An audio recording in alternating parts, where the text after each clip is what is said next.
할렐루야. 예수 그리스도 이름으로 하나님 말씀 함께 나누시도록 하겠습니다. 이 시간 같이 은혜 나누실 말씀은 누가복음 1장 26절에서 38절까지 말씀이 되겠습니다. 누가복음 1장 26절에서 38절까지 말씀이 되겠습니다. 제가 낭독하겠습니다. 여섯째 달에 천사 가브리엘이 하나님의 보내심을 받들어 갈릴리 나사렛이란 동네에 가서 다윗의 자손 요셉이라 하는 사람과 정혼한 처녀에게 이르니 그 처녀의 이름은 마리아라. 그에게 들어가 가로되 은혜를 받은 자여 평안할지어다. 주께서 너와 함께 하시도다 하니 처녀가 그 말을 듣고 놀라 이런 인사가 어찌함인고 생각하매 천사가 일러 가로되 마리아여 무서워 말라. 내가 하나님께 은혜를 얻었느니라. 보라 내가 수태하여 아들을 낳으리니 그 이름을 예수라 하라. 저는 큰 자가 되고 지극히 높으신 이 아들이라 일컬을 것이요 주 하나님께서 그 조상 다윗의 위를 저에게 주시리니 영원히 야곱의 집에 왕노릇하실 것이며 그 나라가 무궁하리라. 마리아가 천사에게 말하되 나는 사내를 알지 못하니 어찌 이 일이 있으리까?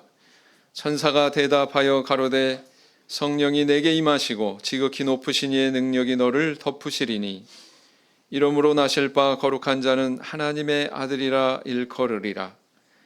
보라 내 친족 엘리사벳도 늙어서 아들을 배었느니라. 보라 수태하지 못한다 하던 이가 이미 6달이 되었나니 대저 하나님의 모든 말씀은 능치 못하심이 없느니라.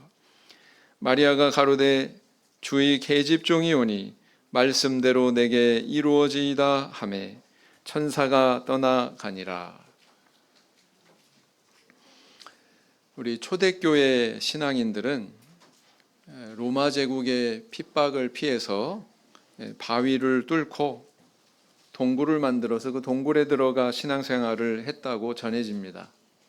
그래서 이탈리아에 가면 꼭 한 번쯤 들려봐야 되는 신앙인의 그런 유적지가 있는데 바로 카타콤이라고 하죠.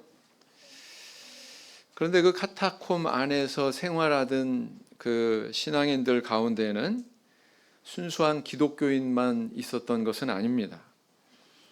때로는 그 가룟 유다 같은 정말 배신자가 있어서 그 동굴의 위치가 발각되기도 하고 많은 신도들이 또 이렇게 체포되어 끌려가가지고 처형되기도 했다고 합니다. 바로 그 시대에 있었던 일이죠. 어느 날 이 로마 군병들이 그 카타콤 동굴 안쪽에 기독교인들을 몰아세우고는 이렇게 말했습니다. 너희 중에 만약에 살고 싶은 사람이 있다면 당장 이 굴을 나와서 밖으로 도망가라. 그러면 목숨만은 살려주겠다. 그러나 만약에 끝까지 거부한다면 우리가 다 샅샅이 찾아내가지고 다 죽이겠다. 앞으로 셋을 셀 테니 그동안 너희들이 결정을 해라. 이렇게 엄포를 놨다고 그래요. 그래서 하나, 둘, 셋 하고 이렇게 세었더니 그 어둠 속에 있던 사람들 가운데 몇 사람이 후닥닥 뛰쳐나가가지고 도망을 갔다는 것입니다. 그 어둠에 숨어있던 기독교인들은 이제 우리는 다 죽었구나 이렇게 체념을 하고 있었는데 의외의 상황이 벌어지게 되죠. 그렇게 기독교인을 겁박하던 로마 군병들이 칼과 창을 내려놓더니 이렇게 말했다고 그래요. 형제들이여 안심하십시오. 이제 가라지들은 다 없어졌습니다. 이게 초대교회 신앙인들의 모습이었다는 것입니다. 우리가 생명까지는 아니더라도 우리도 어찌 보면 이 시대를 살아가면서 신앙생활할 때 여러 가지 손해를 감수하고 신앙의 길을 선택해야만 되는 그런 경우가 있죠. 그래서 신앙 때문에 포기해야 되고 믿음 때문에 또 내려놔야 되고 하나님 생각하는 마음 때문에 이렇게 손해보고 뒤로 물러서야 되는 그런 순간이 있습니다. 그런 거 느끼세요? 평안하십니까?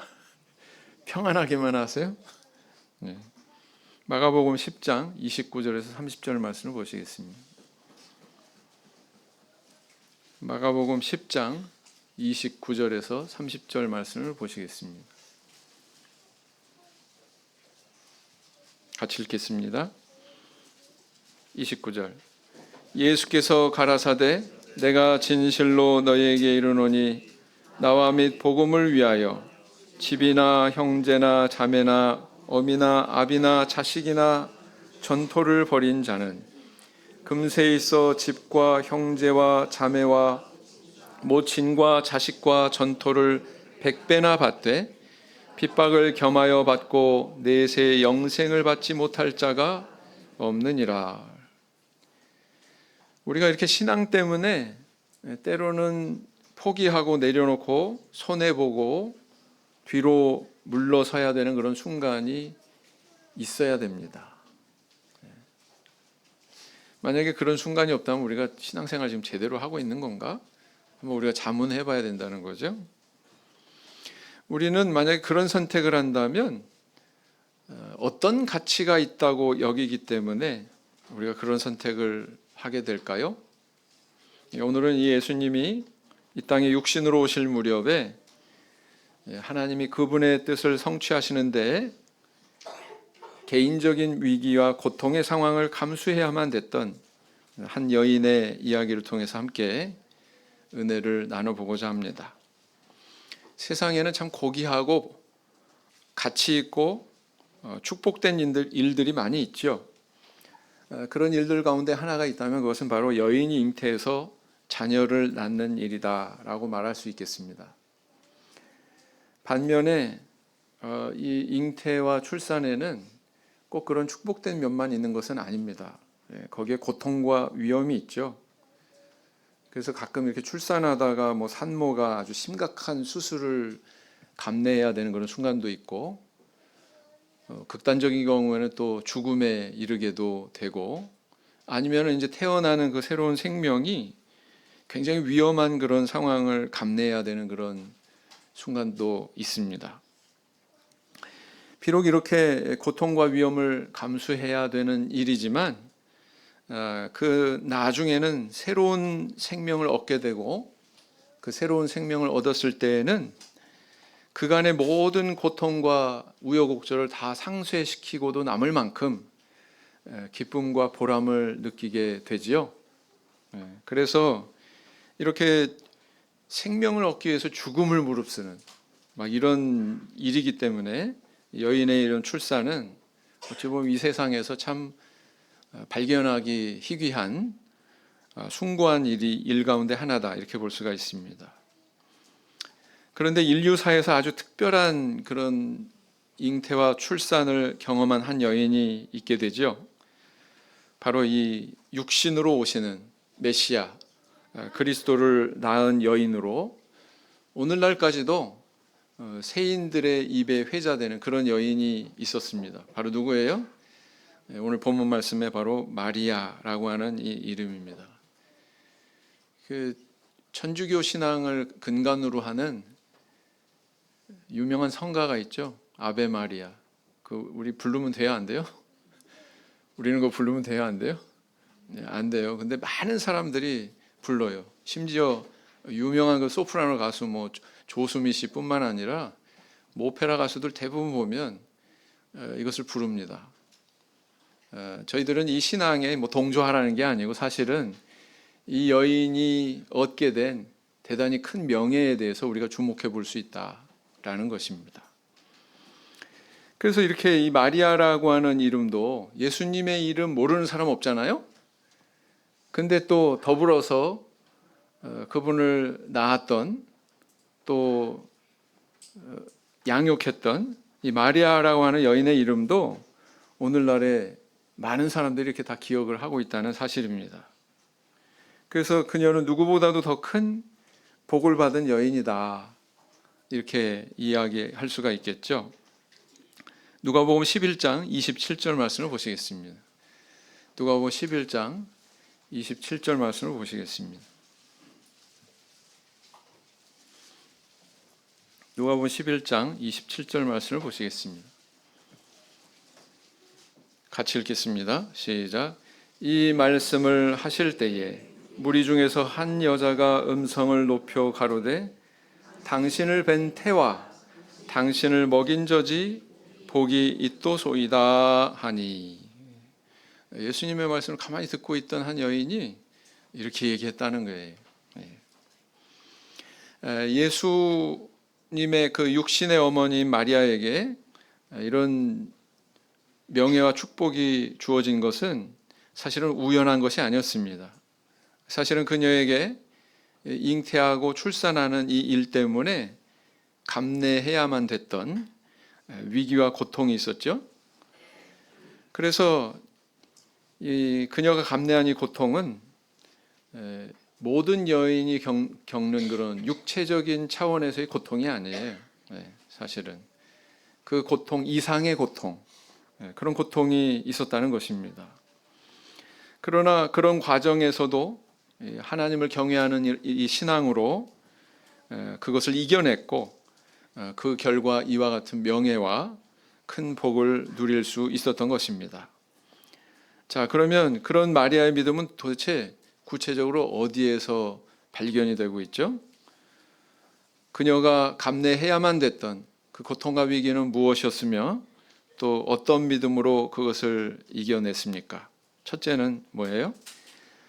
첫째는 자기 명예의 손실을 입는 위기였습니다. 자기 명예의 손실을 입는 그런 위기였습니다. 3절을 보시겠습니다. 마가복음 6장 3절을 보시겠습니다. 마가복음, 다른 경권이죠. 마가복음 6장 3절 말씀을 보시면 마가복음 6장 3절, 마가복음 6장 3절, 마가복음 6장 3절 같이 읽겠습니다. 시작. 이 사람이 마리아의 아들 목수가 아니냐? 야곱과 요셉과 유다와 시몬의 형제가 아니냐? 그 누이들이 우리와 함께 여기 있지 아니하냐 하고 예수를 배척한지라. 우리 지난주에도 한번 접했던 말씀이죠. 자, 근데 오늘은 다른 차원에서 이 말씀을 한번 주목해 볼 필요가 있습니다.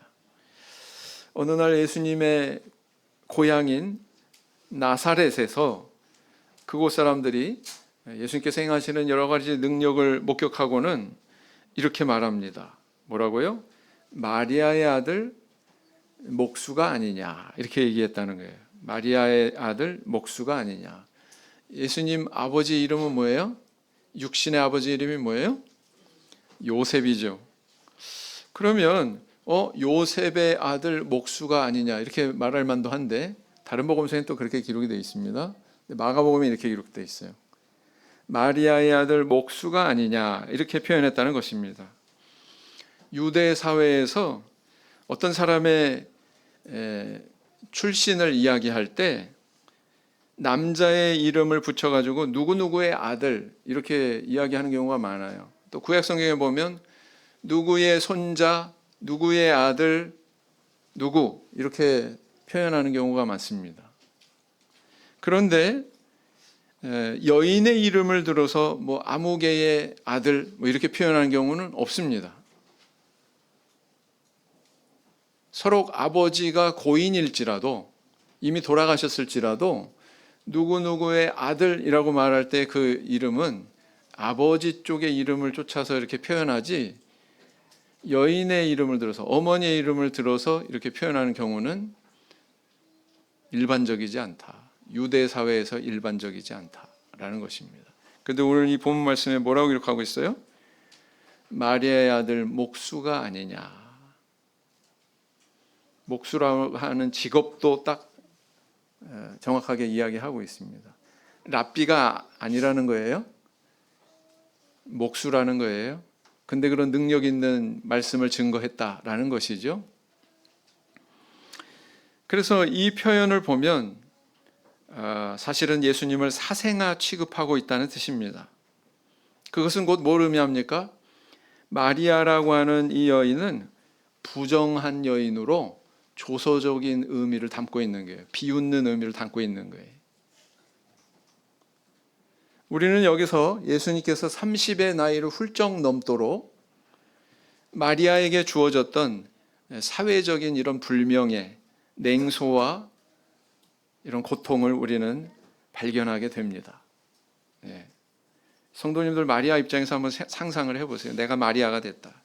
어느 날 천사가 나타나가지고 결혼도 안 한 나한테 너 아이를 낳을 거다 이렇게 통보받았다고 한번 생각해 보세요. 예? 처녀의 몸으로 나 자신이 잉태했을 경우, 더구나 내가 정혼남이 있어요. 결혼을 약속한 사람이 있습니다.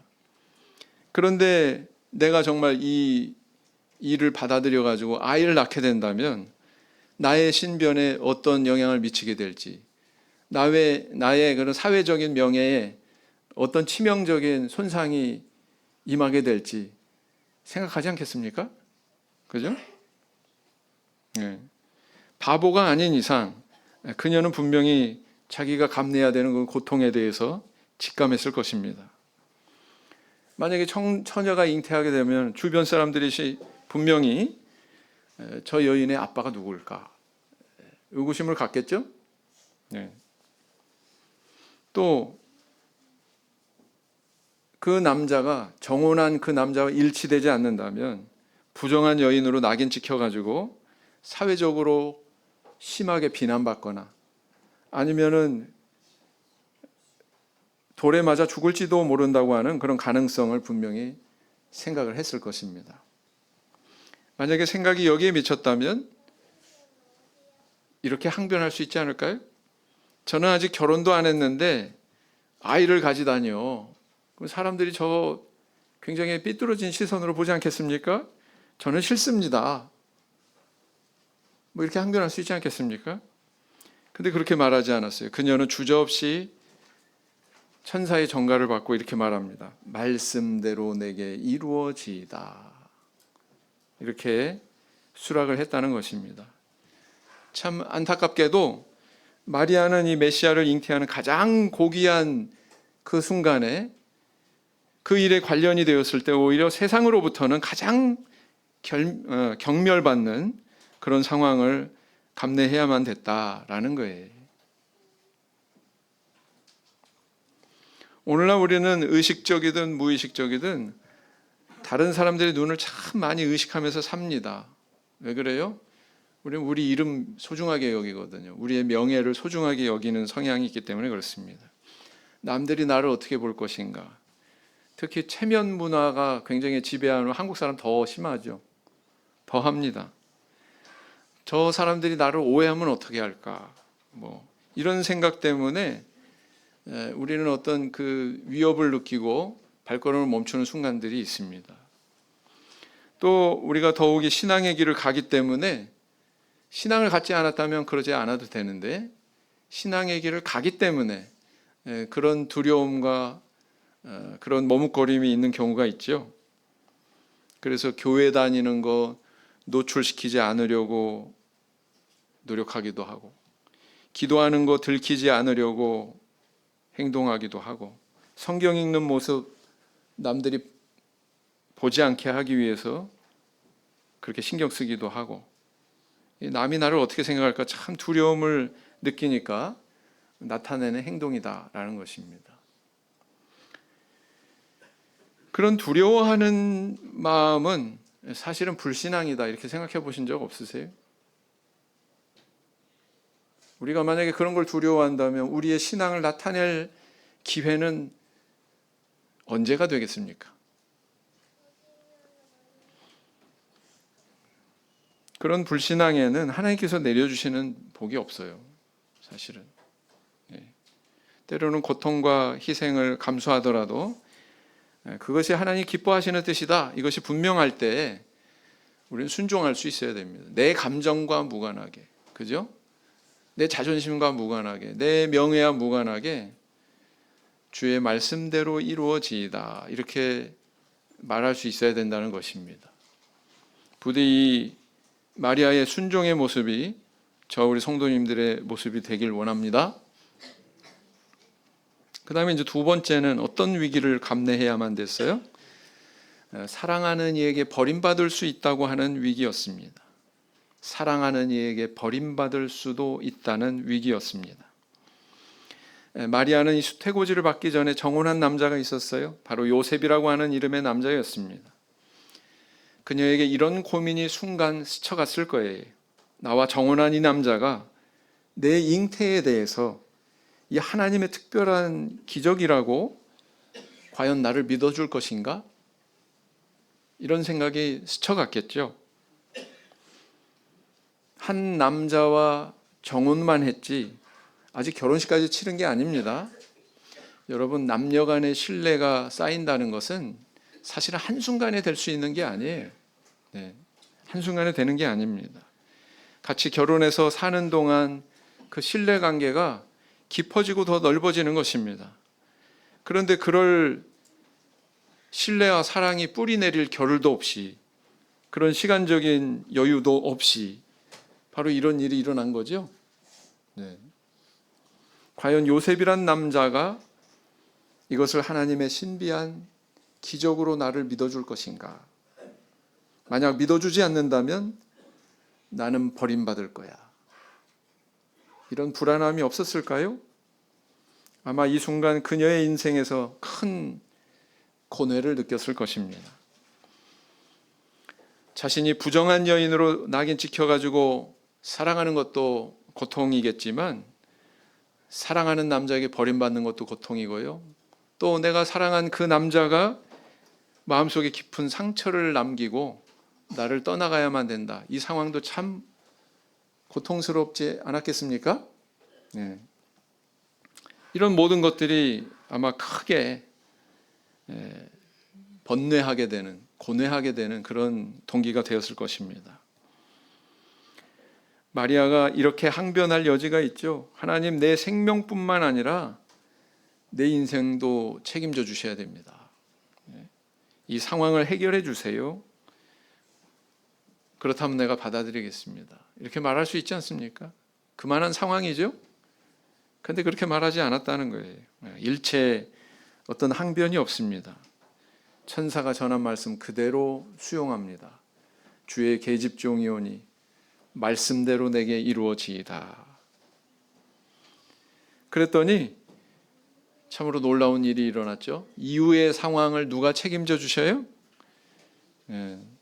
하나님께서 책임져 주셨다는 것입니다. 어떻게 해요? 천사를 바로 그녀의 정혼남 요셉에게 보내서 이 일의 기원에 대해서 통보한 것입니다. 우리 지난 시간에 그것을 살펴보지 않았습니까? 그러니까 천사가 마리아에게만 나타난 게 아니에요. 누구에게도 나타났어요? 요셉에게도 나타났던 것입니다. 마태복음 1장 19절 20절을 다시 한번 보시겠습니다. 마태복음 1장 19절 20절 말씀을 보시겠습니다. 마태복음 1장 19절 20절 말씀 같이 읽겠습니다. 마태복음 1장 19절 20절 한 목소리로 시작. 그 남편 요셉은 의로운 사람이라 저를 드러내지 아니하고 가만히 끊고자 하여 이 일을 생각할 때에 주의 사자가 현몽하여 가로되 다윗의 자손 요셉아 내 아내 마리아 데려오기를 무서워 말라.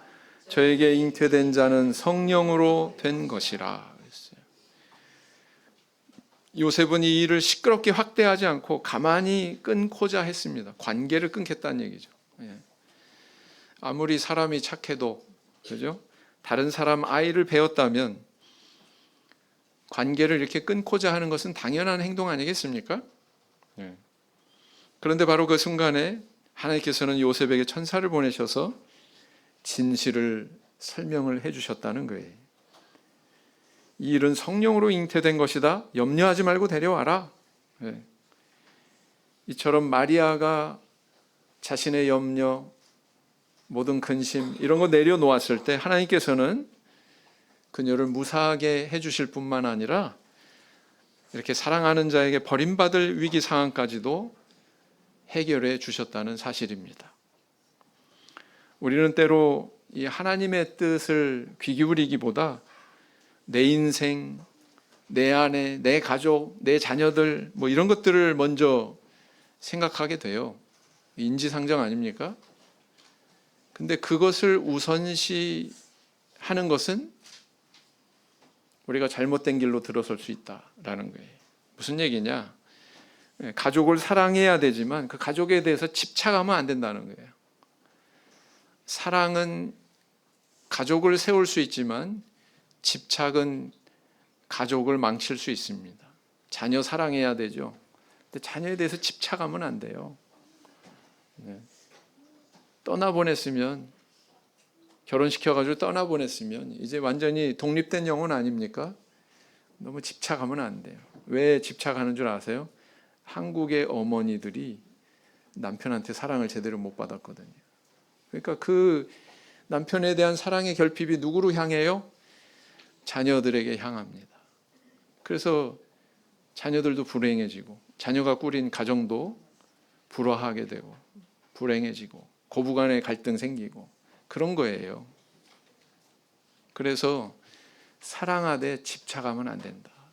자식은 언젠가 떠나가야 되는 존재고 적당한 거리를 유지해야 되는 존재구나. 이것을 잊지 마셔야 됩니다. 먼저 하나님의 뜻을 높이십시오. 그것은 자기 뜻을 내려놓는다는 뜻입니다. 그럼 우리 하나님께서 그 가정의 길을 인도해 주실 것으로 믿습니다. 우리 초기 일꾼 중에 조득진 목사님이 계세요. 육사에서 우리 교회로 개종해서 들어온 4분의 장교가 있었습니다. 육사 교수 중에, 육군사관학교 교수 가운데 가장 마지막에 들어오신 분이 이 조득진 목사님이셨어요. 그분은 참회수교의 진리를 알고는 이 진리에 매료돼 가지고 제대 상신을 꾸준히 올렸습니다. 나 제대시켜 주세요. 제대를 원합니다. 계속 거절했습니다. 왜냐하면 군에서는 이런 인재를 놓치고 싶지 않았기 때문에 계속 거절했어요. 그러다가 5.16 혁명이 일어나기 한 해 전 1960년대에 제대 상신이 받아들여져서 제대를 하게 됐습니다. 근데 그 제대를 할 때에 이분의 가정이 자녀들이 무려 9남매였어요. 9남매. 제대를 하게 되면은 이제 급여는 안 나올 것이고 목회자의 길을 걸어가야 되는데 목회자의 길을 걸어가는 게 경제적으로 그렇게 안정적입니까? 옛날에는 뭐 금전도 아니고 그냥 쌀포대로 줬다고 그러잖아요. 근데 이때는 그마저도 없었던 시대란 말이에요. 정말 어렵게 살던 시대란 말이에요. 그때로부터 경제적인 어려움이 시작됐습니다. 일반 개신교 목사 한 분하고 친분이 있었는데 그분이 한 번은 놀러 오더니 어떻게 이 가정의 사정을 알았는지 슬며시 나가서 밀 한 포대를 사가지고는 이 가정에 주고 가더랍니다. 얼마나 어려웠는지 아시겠죠? 네. 그런 가운데 모 대학에서 당신 교수직을 이렇게 줄 테니 일로 와라, 이리로 들어와라 제안을 했습니다. 이분이 어떻게 했을까요? 거절했어요. 거절했습니다. 이 목자님 네 분은 마치 땅하고 하늘의 한 중간쯤 사시는 것처럼 자녀들을 먼저 보기보다는 막 어디 뭐 개척지 가서 전도하고 와가지고는 몇 사람이 성령 받았다, 몇 사람이 세례 받았다, 막 이런 얘기를 하면서 그렇게 기뻐하고 그게 좋아했다는 거예요. 네. 저분들은 자녀들이 볼 때 부모님들은 참 천국에서 살지만 우리는 이렇게 고통스러운데 네? 너무 원망스럽다라는 거예요. 그때 당시에 어렸으니까 뭐 몇 살, 뭐 열 몇 살 뭐 이렇게 먹은 자녀들이 그걸 볼 때 이해가 되겠습니까? 군 장교 생활할 때는 이렇게 풍요롭고 좋았는데 저 그만두고부터 우리가 이렇게 어려워졌다. 그 인식만 있는 거예요. 자녀들이. 그 인식만 있는 거예요. 그래서 이 부모님의 이런 결정에 대해서 굉장히 원망함이 컸다는 거예요. 그렇게 간증을 하십니다. 그 자녀분 중에 한 분이. 그리고 52세 때 이 조득진 목사님이 세상을 떠나십니다. 누구만 남았어요? 아내와 아내 스라의 9남매 52세. 한창 때죠? 근데 그렇게 일찍 가셨어요. 그 상황이 너무 가혹하고 너무 힘들어서 자녀들이 굉장히 그런 원망의 마음이 컸답니다. 그런데 오늘날에 와서는요, 이 간증을 하신 분이 집사님이거든요. 여자 집사님이 오늘날 생각하면 그때 부모님이 참 좋은 선택하셨다, 참 잘하셨다, 그렇게 생각하신답니다. 왜냐하면은 더 사셨으면 우리 가족들 너무나도 배 골고 힘드니까 아마도 아버지가 세상으로 가지 않으셨을까? 근데 그렇게 안 된 게 참 감사하다. 5.16 혁명 이전에 제대상신이 받아들여졌으니까 망정이지, 그 이후까지 계속 군 생활했으면 과연 제대할 수 있었을까? 아니라는 거죠. 아니라는 거죠. 그래서 제대상신이 받아들여지게 한 것은 참 하나님 은혜였다. 오늘날에 와서는 참 이 사실이 감사하다, 이렇게 간증하시더라고요. 우리 성도님들은 어떻게 생각하세요? 똑같은 간증 듣고 계시지만 아이고 저런 바보 이렇게 생각하시는 분 계세요? 예. 여러분, 다른 누구보다 하나님께 우리 성도님들의 시선이 있기를 원합니다. 예. 그러면 가족에 대한 세상사 모두 우리 하나님이 책임져 주실 것으로 믿습니다. 부디 이것을 믿고 순종의 길로 나아가시는 저 우리 성도님들이 되기를 원합니다. 그 다음에 이제 세 번째는 뭐예요? 죽임 당할 수 있는 위기를 감내했습니다. 죽임 당할 수 있는 위기를 감내해야만 됐습니다. 여러분, 유대 사회의 결혼 풍습에 대해서 제가 지난 시간에 말씀을 드렸어요. 약 1년 정도의 정혼의 기간을 가지게 되고 정혼 이후에 실질적인 결혼식을 하게 되는데, 그 1년의 기간은 뭐예요? 여인의 정절을 증거하는 기간이기도 하고 두 사람이 결혼을 준비하는 기간이기도 하다, 이렇게 말씀드리지 않았습니까? 그런데 이것은 법적으로는 부부로 여겨졌다는 거예요, 이 정혼의 기간이. 그래서 만약에 그 기간에 다른 사람과의 관계를 통해서 자녀를 잉태하게 된다거나 그러면 그것은 간음으로 간주되었습니다. 그래서 돌로 쳐 죽였다고 그랬죠? 그게 모세율법에 명시되어 있다고 그랬죠? 지금도요, 현 시대에도요, 팔레스틴 같은 데서는 아주 불행한 사건이 가끔 이렇게 뉴스 보도로 나옵니다. 17세 소녀가 그 아이를 잉태해가지고 아버지가 그 딸아이를 데리고 가 산부인과 데리고 가가지고 확인한 다음에는 아이를 그냥 참수해버리고 우물에 던져버리기도 하고, 한두 건이 아니에요. 어떤 때는 우물에 던졌다고 하는 뉴스도 나오고 그러지 않습니까? 야, 여기 사람들 굉장히 엄격하구나. 그런데 현대에도 그런데 과거 시대에 얼마나 엄격했겠습니까? 그렇죠? 생명을 잃을 수 있다는 죽음의 공포, 이것이 마리아가 감당해야 되는 가장 큰 위기였다는 것입니다. 뭐 사회적으로 뭐 불명예스럽게 비난받을 수 있죠. 또 뭐 사랑하는 사람에게 이렇게 버림받는 그런 고통 당할 수 있죠. 그거야 뭐 시간이 지나면 또 치유되는 거고 상처는 남지만, 그런데 내 목숨을 잃는 것은 사실은 모든 걸 다 잃는 겁니다. 그렇지 않습니까? 다른 일들은 내 생명을 잃는 것만큼 그렇게 심각한 건 아니에요.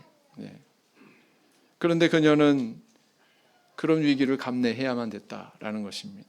그런데 죽었어요? 안 죽었어요? 안 죽었어요. 왜냐하면 요셉의 신실함과 자기 정혼남의 신실함과 하나님의 보호하심의 손길이 있었기 때문이었습니다. 그래서 이 두 남녀는 결혼하기 전부터 얼마나 이런 신뢰의 관계가 끈끈했는지를 알 수가 있습니다.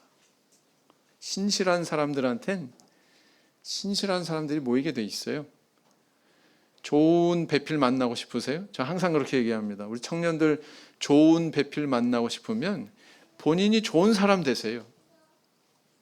신뢰할 만한 사람 만나고 싶으세요? 본인이 신뢰할 만한 사람이 되십시오. 그러면은 외모가 수려한 사람 만나고 싶으면은요, 이렇게 질문한다면, 네, 외모가 수려한 사람이 되십시오.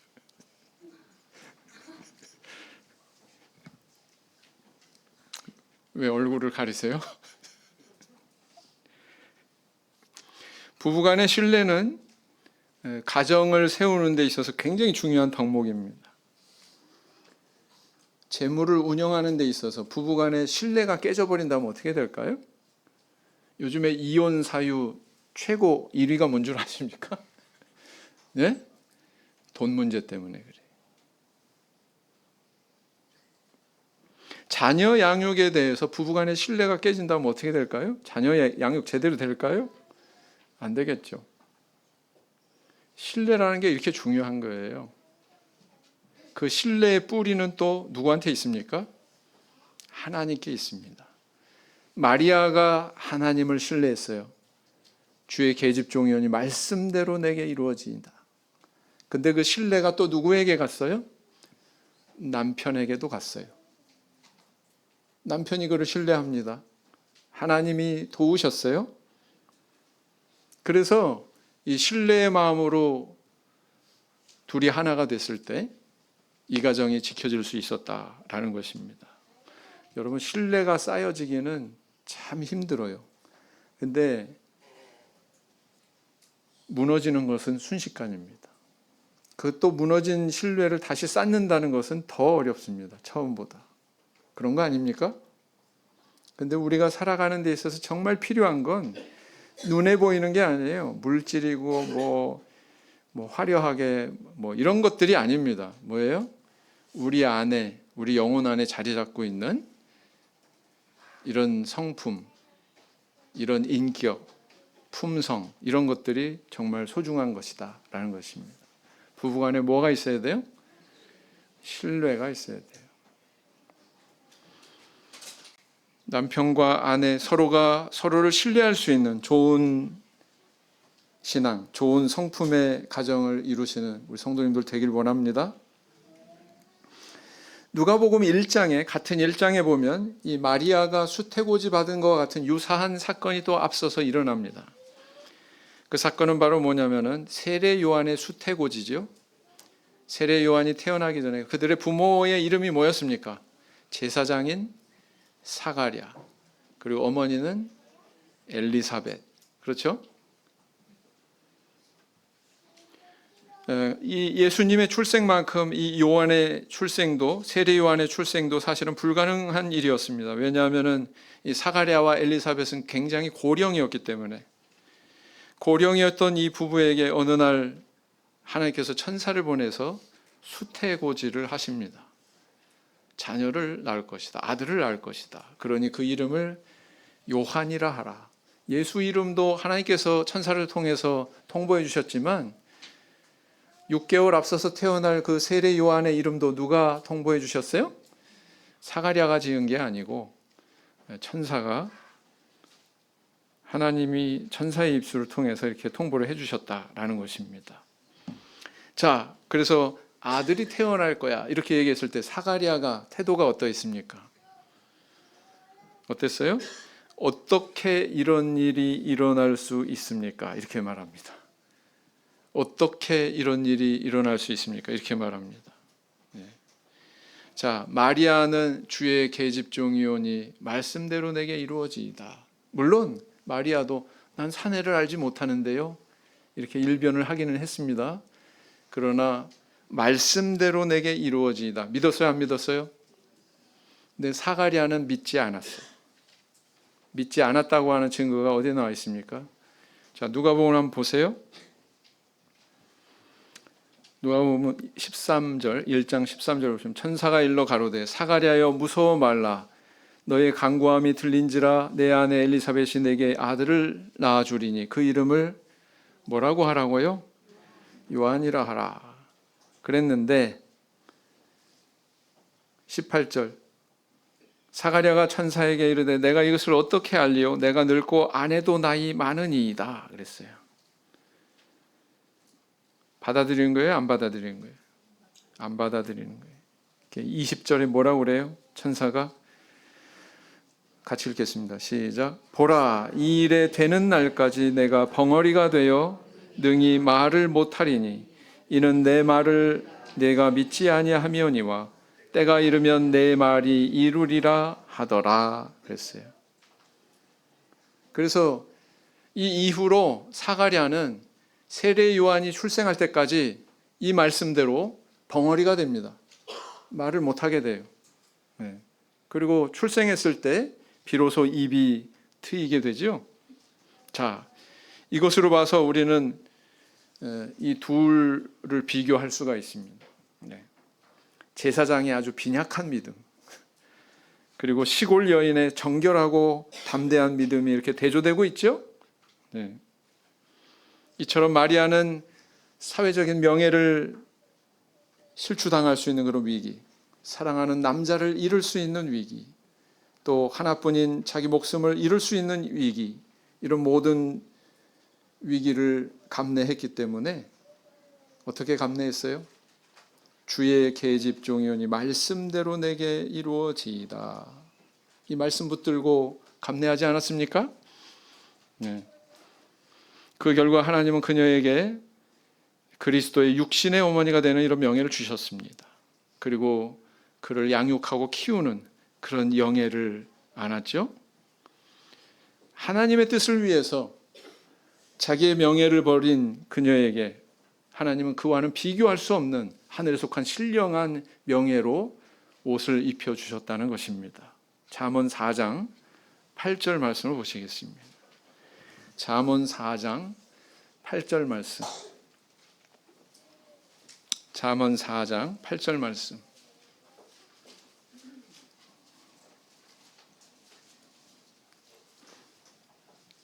잠언 4장 8절 말씀 같이 읽겠습니다. 시작. 그를 높이라. 그리하면 그가 너를 높이 들리라. 만일 그를 품으면 그가 너를 영화롭게 하리라. 우리가 그분을 높이 드는 게 뭐예요? 그리고 그분을 품는 게 뭐예요? 뭐예요? 뭘 품는다는 거예요? 하나님 말씀. 뭘 높인다는 거예요? 그분의 뜻, 그분의 말씀을 통해서 우리에게 전달이 된 그 뜻을 높인다는 것이죠.